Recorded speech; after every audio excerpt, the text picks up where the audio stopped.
Health series में आज हम एक बहुत ही कॉमन बीमारी के बारे में डिस्कस करना है, GERD।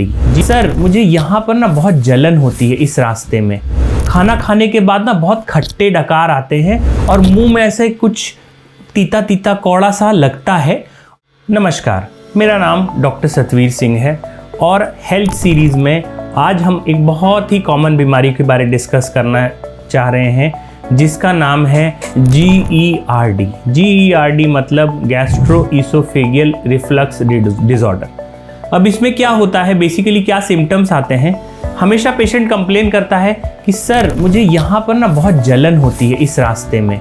खाना खाने के बाद ना बहुत खट्टे डकार आते हैं और मुंह में ऐसे कुछ तीता तीता कौड़ा सा लगता है और इसके कारण मैं कभी भी बाहर जाता हूँ तो मुझे बहुत ही बेचैनी और बाहर का मैं खाना जरा सा भी नहीं खा सकता हूँ। तो आइए आज हम लोग इस बीमारी के बारे में डिस्कस करते हैं। बेसिकली ये बीमारी होती क्या है, ये कैसे होती है और इसका हम लोग क्या इलाज कर सकते हैं। तो GERD के सीरीज में स्वागत है आपका। तो इधर में आप अगर देखना चाहेंगे तो ये हमारा स्टमक है, ठीक है।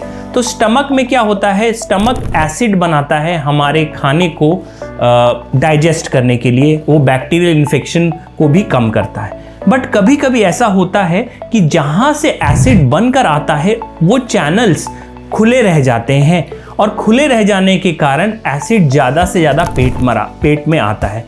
और जब एक स्टमक एक बैग की तरह होता है, अगर उस बैग में बहुत ज़्यादा लिक्विड भर जाए तो क्या होगा, वो लिक्विड छलकेगा, या तो ऊपर, ज़्यादातर ऊपर, नीचे जाना है। अगर रास्ता नीचे सकरा हुआ है या छोटा है तो नीचे जाने में उसको दिक्कत होती है। तो क्या होता है, ये जो एसिड है ये ऊपर की तरफ आता है और इस ऊपर आने वाले एसिड को बोलते हैं गैस्ट्रोइसोफेगियल रिफ्लक्स डिसऑर्डर।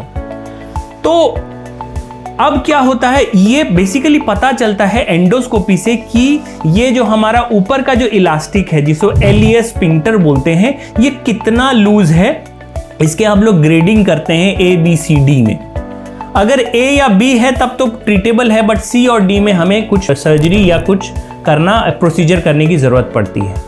बट ये बीमारी आपको कल को ईसोफेगस के कैंसर या लोअर एंड ऑफ ईसोफेगस के कैंसर का कारण बन सकती है।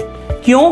क्योंकि जब बार बार एसिड ऊपर की तरफ जाता है तो हमारे ऊपर के जो म्यूकोसा है, जो ऊपर की लाइनिंग है, वो खराब होनी शुरू हो जाती है।